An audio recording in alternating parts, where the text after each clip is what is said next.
All right, welcome back, guys. We are taking a look at the massive new everything that's going to come out, the big change to PvE, the shift. So we're going to look at all the different aspects of what's going on. We're going to talk about maybe ways we can prepare, since hopefully it's coming very soon. It would be a bummer if they announced this and then 2 months later. I'm hoping within a week, maybe within a couple days. So let's take a look. First up, the Dimension Predator, which is a once a month get a great ancient rune and other good stuff. So that's pretty awesome. We will take that for sure. So the rewards are there, which is great. It's interesting that they're going to make it manual and yet accessible for everyone, which to me, those things are kind of separate. And so I guess we'll look at it, the way they're going to adjust the stats and stuff like that. But it's an interesting concept to make it something that everyone can achieve, and yet still need to be manual for top-end players. So kind of interesting.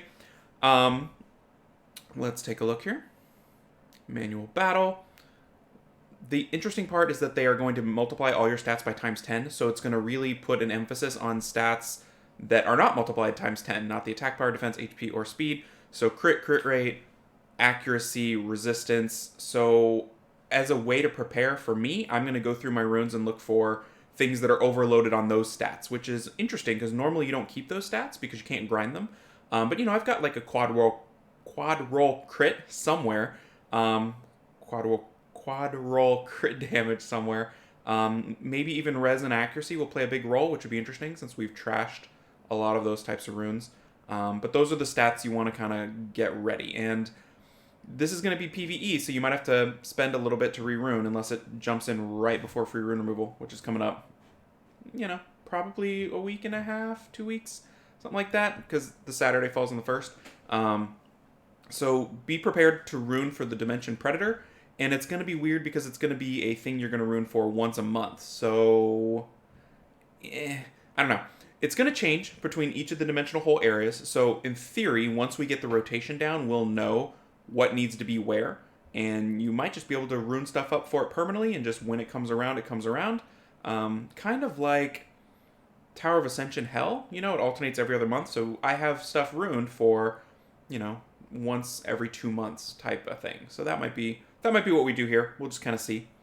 It's going to be a 5 monster limit, just like normal. It's going to consume a dimensional hole energy, which won't matter because that's fine. We have those. Don't have to save those up. Though in general, I am trying to save dimensional hole energy, just for when this patch drops.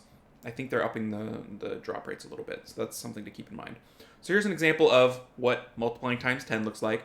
It's just as you would imagine. You just add a 0. And the main effect of that is that the percentage-based runes, the little bits of difference between them, are not super high. Everyone's going to be roughly around the same area. If speed matters, the extra 20 speed between these two Lucians, I guess that's something, but I really can't see that mattering. The main thing to look at between these two Lucians is the crit rate, crit damage. If resistance and accuracy mattered, that would matter. We don't know yet. So watch your crit rate, crit damage. That might end up being the determining factor on how you do. Okay, here's all the stats on the boss, or how he's going to do stuff, his skills. I don't think we need to get into the tactics of the boss right now. We're just looking at the patch as an overview and kind of what we're going to plan to do to prepare. So we'll dig into that in a later video of exactly how we might attack this thing. Okay, the thing I do want to look at is the runes that'll drop. You're going to get some other stuff, which we'll look at in a second, but I think the runes are very important. Now, what am I looking at in terms of picking rune? It looks to me that these are the 5 runes we'll all get to choose from. That's what it says, right? From the Karzan Dimensional Predator. If it starts in Karzan, these are the runes. Now, a couple thoughts. Are these runes going to change from time to time you fight this boss? Or is every time it comes up on Karzan, it's these 5 runes? Because you could just load up on the same rune every run and try to roll it, which is kind of fun. Unless they increase storage, there's some of these runes I feel like you should not take. I think, for me, you want to take a 246. Hey, look, they're all 246. It's like they knew. It's like they knew no one would take a 135. There's no innates on these, so they're not perfect re-up targets, but, they're 246, so you might use the re-up targets. The stat distribution is better for some of the runes than others. To me, the rune that stands out is the Nemesis slot 4 HP percentage rune, because it's got a max speed roll, max attack, max defense. So it's got all 3 grindables and a massive accuracy. I mean, the attack, defense, and accuracy are all over the max, which kind of is the trend in all the runes, right? Kind of. It's kind of interesting. Some are slightly better than others, which is kind of weird. So that one stands out to me for a couple reasons. The speed slot 2 is pretty nice because it's got 2 grindables, and the accuracy wouldn't be bad on a speed slot 2. So that one's kind of nice. The blade slot 6, crit rate, speed are good, resist is not good, and defense is okay. So I feel like the attack slot 6 is a bit of a gamble. If it rolls right, you're fine. If it rolls wrong, it's not going to be usable. Same thing with the rage slot 2. The speed is good, the crit rate is good, but the resist is terrible, and the HP is okay. So I don't know. The endure slot 6 is basically the same thing as the nemesis slot 4. And by basically, I mean exactly, except a little bit worse in a way. It gives you 1 extra speed, but it also gives you resistance as a stat. So, I don't know. The 1 extra speed is nice, but the resistance as a stat is iffy. The main thing I think that would matter for which rune you would select is what dungeon you've been farming. And I think in general, everyone's farming Alunia. So you have Alunia gems, you have Alunia grinds. And that to me means you want to pick an Alunia rune. So that to me means the Endure or the Nemesis, right? The problem with the other ones is if you have to farm Karzan to go gem and grind them up, you're going to run out of space. Like, I'm already out of space, and all I farm is Alunia. So that to me is a factor worth considering in an equal environment, and I think the Rage and the Blade runes are not great. The Speed rune's pretty good. So I would probably choose the Nemesis slot 4, just because all 4 stats are decent. Whereas with the Endure, if you double hit on Resist, it's not as good. If this exact choice comes up again, I might pick the Nemesis slot 4 again. Like, Nemesis is a good offset that you actually will use. Endure is an offset you probably would want to avoid in general. And then the other ones up there, Blade's pretty good, Rage is pretty good, and then Energy is but the Speed is nice, the Speed rune. So just as a thought, things to think about, I think I will choose the Nemesis slot 4.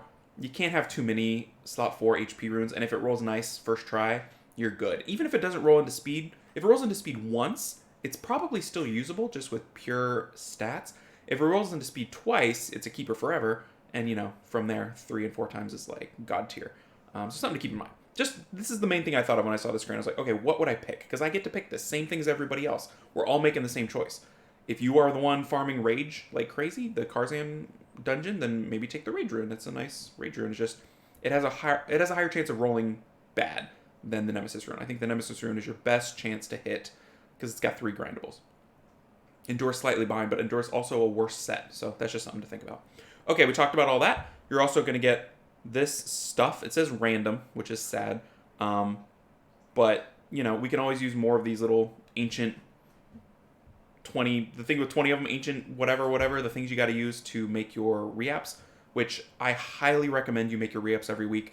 Some of my best runes have hit off of reaps, and then just other materials for rune crafting, grinds, gems, stuff like that. You can't go wrong there. It would be nice to get some nice grinds and gems from it. Okay, we talked about all that. Let's look at the 2 new dungeons for the artifacts. I don't think the dungeon mechanics will be something that will hold the community back at all. We kind of crank through these things pretty quick. Within a week or 2, everybody will have a slow team, and then there'll be a slightly faster team, and then there'll be a crazy fast team, right? So I'm not going to worry too much about the mechanics of the boss just yet. We'll do that later. Art-wise, I think they both look awesome. I like them a lot. I like how it rounds out the 5 main elements in Kairos. I think that's really neat, just conceptually. But let's talk about the artifacts. That's something I think is definitely worth talking about. Do we have some artifact info up here? We did not. It was just talking about the bosses. Okay, artifacts. There's a pro and a con, right?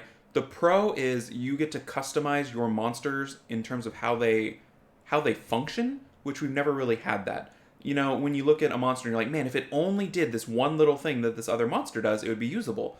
Now you're going to get to customize those monsters a little bit. It adds a little bit of the element of surprise to everybody. When you're fighting an RTA, it's like, oh, wow, that monster does that. That's not normal. It must be an artifact. So that's kind of neat. So that's kind of the pro. I'm looking forward to being able to, nitpick and adjust and I'm going to get one artifact that you don't have that has a quad roll into whatever, and suddenly my Praha will do things that yours can never do because I got lucky. Same thing in reverse. You got a quad roll onto a legend artifact that does X, Y, Z, and now your Verd does something insane that no one else's Verd does. That's kind of neat. It further personalizes your version of the game because at this point we all have a lot of the similar monsters. People have been playing for a while. I mean, it's like you have 3 monsters I don't have, I have 3 monsters you don't have, and then the LDs. So it's all very similar. This is going to allow a little bit more personalization, and it's going to start us all on an equal playing field for acquiring that, which is nice. Those are all the positive things. I think the negative things are things that are just kind of intrinsically negative about the game. So if the negatives are a major issue for you, it might be more of a Summoner's War issue and not a artifact issue. It's that, the game's a grind, right? They're always looking for you to be grinding. They would prefer you to grind with money, but, they will accept time because time eventually converts into money for a lot of players. Like if you play the game for 5 years like me, you're more likely to spend here and there than spend on a game you don't play at all, right? So time converts into money for them, so they're okay with that. I like that it's a grind that is different stuff rather than just +1 to all stats. When I used to play World of Warcraft, there was a lot of, it's a new season, everything you grinded before is useless, and now you got to grind all new stuff, and it was sad. In this one, all your runes that you spent 5 years on are still great and are usable, and you're not going to change those, but now you're grinding slightly different changes to your monsters, which I think is more interesting than just +1 resistance, +2 speed, whatever. That's more interesting. But if you don't like grinds, you're not going to like this grind because it's another grind. If you think your grinding days were over, no, it's never going to be over. They're going to come up with stuff forever to make it so that you grind because it's a grinding game. So that's the negative, I think, is that it's just another grind. Another positive that is in place until proven otherwise is that we're all at the same spot. Are they going to sell artifact packs? Probably. But until they do, everybody's equal with artifacts. They have held off in making the dimensional energy purchasable. Everyone has the same amount of dimensional energy from the start of the dimensional hole to now, which is insane. That's basically come to us saying, oops, we let people outspend a little too much, and so let's give some sort of a little bit of a balancing mechanic back into the game, which is nice, I think. That ship's kind of sailed because, the $300 subscription fee in re-apps, if you don't pay it, you cannot be at the top of the game. That's unfortunate, but that's kind of how they operate. You don't feel it a lot unless you high-end RTA, which is nice. It's sort of a hidden gap in the player base. Artifacts are a area that, in theory, could help compress that gap a little bit if they don't sell them like crazy. If they keep it a little bit more equal for everybody. So we will assume they're equal until they're not. I don't know. We'll see. But that's kind of a positive too for me so far. Okay, let's look at what they do. They all have flat stats. It won't matter because we'll all have the same amount of flat stats, right? Everybody will be the same, so we'll all increase equally. The only way it might slightly matter is if, the amount of flat attack pushes a Lucian up over, the next tier of being able to kill stuff on defense. That might be the case, but I doubt it because the things on defense will have the HP flat stat, right? Yeah, so that's my thought. So that's the flat stuff. We don't care about that. They roll just the same, Magic, Rare, Hero, Legend. They start with the number of stats just like normal. You roll into them just like normal. Things they can do, which I think is neat. They can affect your skill 1, 2, 3, skill 1, 2, 3, skill 1, 2, 3, crit damage, percent, recovery, percent, accuracy, percent, which I think is cool. The power-up range is kind of what we're used to from a lot of different areas of the game, but 3 to 6, it's like a blue grind, right? Max power-up is important, 30% more recovery, 30% more accuracy. These percentages will affect different skills in different ways. Like 30% more accuracy to a skill is worth more than 30% more recovery to a skill because recovery multiplies. Like unless accuracy will multiply too, it does say plus n%, so maybe it means 30% more accuracy. A skill with 20% accuracy will now be 26 because it'll just be 2, 4, 6, right? If it's all the same, then we're all good. It does say percent, so I'm going to assume it's all the same.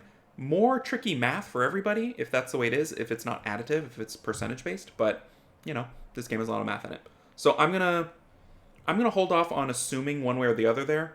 Accuracy works in one way off of skill upgrades. It would be weird for it to work in another way off of these artifacts. But it's hard to say, right? It's hard to say. Unless I'm just missing where it specifically lays it out. I don't see that. I don't know. We'll have to see. It would be interesting if the recovery worked in the same way that accuracy generally works. So something that heals 10% heals 20%. But that's not how it's worked in the game so far. Okay. So that's the type artifact. There are attribute artifacts. Damage dealt on a certain element would increase, which is interesting. Damage received from a certain element is decreased, which is also interesting. I'm not sure. I think it's hard to plan what you would do with those certain things. I think you would take damage received and put it onto the element that is has advantage against you, probably. Unless you specifically wanted to bring a monster into everything of a certain type. So you're facing Gaining Hathor, you could put damage received by wind onto your fire unit and make it really hard to kill your fire monkey, right? Or you could do the opposite and put it onto water so that your fire monkey hangs out even better against a Barbara. So there's some strategy and tactics there. If, you're super high end and you've got a lot of good artifacts, you might have two monsters of the same type. Two Gannies. One is resistant against fire, one is resistant against water, one's violent, one's swift. Interesting. It's interesting. I think damage received from blank, you could put wind on a lot of things on arena defense and tell Lucians to, leave you alone. The Lucians would have to pick an element they want to be strong against, so I think that's an interesting use. Okay, let's look at the common artifacts. There's a lot going on here. There's a lot of options, and, you're just going to have to hope you get the one that you want for your particular monster. Some of these artifacts, I think, will make entire monsters usable, which is cool. And a great way to buff things as far as the player base, you're buffing up your bad monster because you want to play with it, but it's not a buff for everybody, which I think is kind of neat. Okay. Increased proportional to lost HP. Your attack goes up, your defense goes up, your speed goes up, proportional to your lost HP percentage. So it's could be more Nemesis, right? Increases your speed, kind of, in a weird way. Increases your attack as your HP goes down is interesting. It's kind of cool. Increase attack or defense. Increase speed, so your speed goes up. Just speed goes up. Wow. Am I reading that right? Increase speed effect. Speed effect. Does that mean the speed buff? Or is that your total speed? I don't know, because then it says increase crit rate effect. I think it might just be your speed? Is that just pure speed? That's kind of a problem. Unless it's all talking about the same thing where it says increase proportional to lost HP, which it might be. I don't know. If that's just pure speed, that's scary. I feel like it almost can't be that, but I don't know. We'll see. Speed effect. All right. Well, we'll have to find out on that. Damage dealt by counterattack, just a percentage. Okay, so certain monsters counterattack even harder. Miho. Bomb damage. I wonder who will get that. Come on. You'll get that. You'll give it to your one bomber, probably Sierra, and move on. Life drain. So Vamp. Anything on Vamp, anything with a life drain skill like Verd would benefit from that. HP when revived is interesting. Most things revive at 100% HP, right? Most things. When they self-revive, this is talking about if something revives something else. It would be interesting. It says revived, not when reviving. I was like, if you could put that on like an Eladriel, that might help everybody in PvE content, but it seems to say revived. So, I don't know. You'll get one. You'll probably use it in some sort of PvE content. It doesn't seem to have a lot of bearing in PvP to me. All right, attack bar when revived. This is cool. This will make certain monsters usable. Like, to me, I think Water Demon, who revives with 100% bar but get cut anyway because of the way ticks work and things are overfilled. Now, as soon as you get this, you put this on your Water Demon, and in theory, he will revive and take a turn immediately, which is what everybody wants him to do. So that's, in theory, a buff to Water Demon that is needed, and now you can give it to your Water Demon if you want, which I think is pretty neat. It can go up to 15% if you roll really, really well. So 15% increased bar when revived. He's usable now, right? Other things that might be usable, it's kind of hard to say. Things that work with, Tyrannus. I I mean, I don't know. Like, it's a tricky one because 15% bar when it's at 0 is like, but a lot of things keep their bar when revived, so maybe good. I don't know. It's an interesting one. It's one of my favorites so far because it's different. All right. Damage dealt by reflect damage. Certain things care about that. Not a lot of monsters, but some. Additional damage by a percentage of your HP, by a percentage of your attack, by a percentage of your defense, by a percentage of your speed. So speed scaling for everybody. Does that really say 200%? Additional damage by n percentage of speed, 20 to 40%. So this is just a math thing that I haven't mathed out yet. It must, since speed is a lot lower of a number, 200% of your speed is probably equivalent to HP, because you can have things with 50k HP, but you can't have things with 50k speed, so that's probably why it's 2% versus 200%. But still, speed scaling for everybody, attack scaling for everybody, HP scaling for everybody, depending on what kind of team you make. That's interesting. Like Molong now is over 70%, because he'll do more damage based on his HP, right? That's cool. I think that's really cool. It changes the nature of a lot of things. Monsters that do damage and healing based on attack, now they do more damage, right? That's kind of neat. Additional damage based on defense. Tyrannus is going to murder you a lot more. And he already murders you a lot. Veligul, things like that. So that's kind of neat. Damage received under inability effect decreased up to 15%. Not insane, but in the right comp in RTA, really, really nice. You have something like a Molly, and everybody else has a gem like this, and, you've got your anti-Hathor team, possibly. Speed under inability effect. This is also nice. This is a slight nerf to control if you can get the right rolls and equip it. A 30% one of these is awesome. If it's 30% increase of, like, overall speed, not 30% of your speed. But that's pretty neat. You're under an ability effect, you take turns faster. Things like, Omduat would be amazing on this because they're already cycling turns like crazy, and now they're cycling even more. So that's really, really neat. Receive crit damage down, crushing hit damage up is interesting. Things that are guaranteed as a crushing hit might really like that. Received crit damage is kind of cool. Just, you're fighting something specifically, and now it hits a lot less. Maybe put it on your support unit. Put it on something that, I want to go Molly again, something that has an innate chance to glance. That's pretty neat. So this is all cool. It's interesting to see how it will change the game. Certain monsters will change massively. Some will get slightly better, and everyone will know it. Okay, you have a bomber. It has bomb damage percentage. That's fine. It's just going to hit a little harder. You can save some stats from attack and put them on HP because you have increased bomb damage 15% anyway. So what do you need that extra 15% attack for? Maybe get more crit on your Sierra, something like that. So that's kind of neat. Okay, this is just where stuff's going to drop. Farm B10 if you want a legend. I guess you can farm B9, but don't, obviously. Here is the artifact conversion thing. So if you get a substat that you don't like, you can switch it out by, like, killing your monsters, right? Normal and special conversion. Artifacts with power plus 12 can be converted. So if you max it out and you don't like one of the stats, you can swap it into something else. So this is kind of cool. Normal conversion. Turn something into something random. I believe this is... Okay, so it says the conversion stones are dropped in the dungeons. The amount of conversion stones used will be increased gradually whenever you use conversion stones on one artifact. So if you try it once and it doesn't work, it costs more, which is interesting. And then there is the change it into whatever you want. So here's an example. They're just like gems, right? This is random gems that just drop. So everybody gets them, which is neat. They don't take up space. And this is fixed gems. I'm assuming these have their own storage area in the game. That would make sense to me, which would be nice.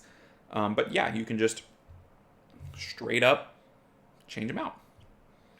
To craft the stones, you have to use the stones that are dropped, the normal stones, and then also feed them monsters. So save all your monsters that are extra. Don't just get rid of them for nothing. So you can see here, you can craft 1 legend per month, so do that every month. It requires a default 5-star monster. That's a little much. I don't know that that's worth it. If I had to guess, I would say no. For most players. People that have extra 5 stars like crazy, maybe.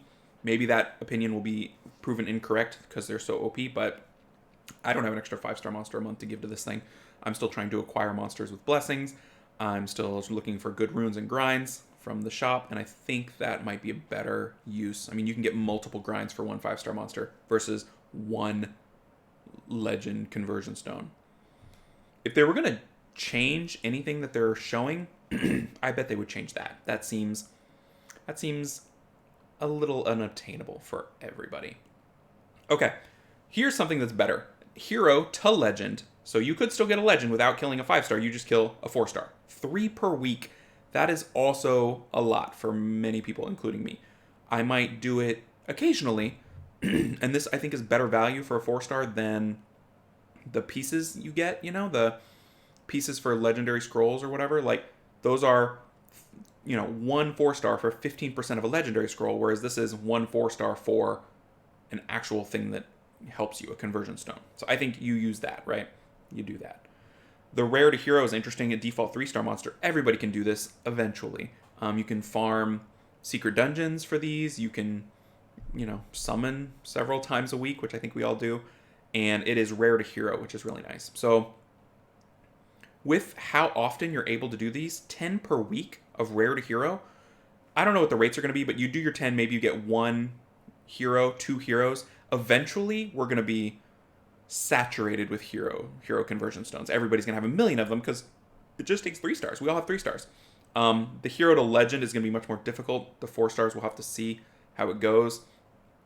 I mean, there are ways of obtaining 4 stars, you know, in HOH, 3 per week. I mean, that's not quite enough from the HOH, but there's some ways you can fuse them if you're, you know, crazy and you really want them. But the legend grade, kill a 5-star. I think most people will pass on that and hope for a legend grade from their 4 stars. I bet even people that have a lot of 5 stars see more value in the grinds and gems than in this, but I could be wrong. That's just my thought. Okay. The engraved stone will be crafted at random, depending on the type and attribute of the material monster. So you're crafting them right onto the stone that's equipped, I guess? Yeah, that's how I read that. If you use fire HP monster as... Oh, okay. So it's what monster you kill equals what type of stone you get. That's interesting. So there might be a weird rush on, like, support type 3 stars because they make support type conversion stones, which is kind of cool. So that'll be something worth looking into more. That's neat. I like that. You get to focus a little bit more on what you want based on what you blow up. So certain 4 stars will be awesome to pull because they're trash, but they're the right element and type to give you the right type of conversion stone that you want. That's kind of neat. I like that. It gives more use to bad pulls, you know. A certain stone rotation comes around and 3 of the 4 stars are great conversion stone fodder. You don't want them because you don't care, but they're great conversion stone fodder. So that adds another element into evaluating the monsters in the game, which I think is neat. Neat. Okay. Talked about that. Kairos dungeon. There's not much to this. It's just they added B11 for no reason, and now B12 because they like even numbers. It's just your rates are up. Your rates on drops are up. That is it. All 6-star runes of B12. Happy times for everybody. And the drop rates are up like crazy. I think I read somewhere that it would take 5 years to acquire the number of legendary runes you'll acquire in 1 year now in B12s. So that's a catch-up mechanic for newer players, kind of, in that they'll catch up on people that aren't farming as well. But it'll make everyone's runes a lot closer, and so the rolls will be a lot more important. It slightly, to me, de-emphasizes the value of reaps, just slightly, because you're going to be rolling more legend runes, and each legend rune you roll is equivalent of 1 reap. So if I'm getting 2.5 times the number of legend runes, that's kind of like free reaps if I sink a ton of time into the game. So that's another little bonus there. Anyway, that is kind of everything from the notes. You know, I kind of focused on the conversion stones and the artifacts because that's the biggest gameplay change. But the new dungeons are good. I mean, it's just more stuff. So anyway, Of course, that took a while, but we wanted to dig into it. Hope you guys enjoyed it. If you have any thoughts, or if I missed something, or if something was just clearly wrong, let me know, and I will catch you in the next video. All right, take care, everybody.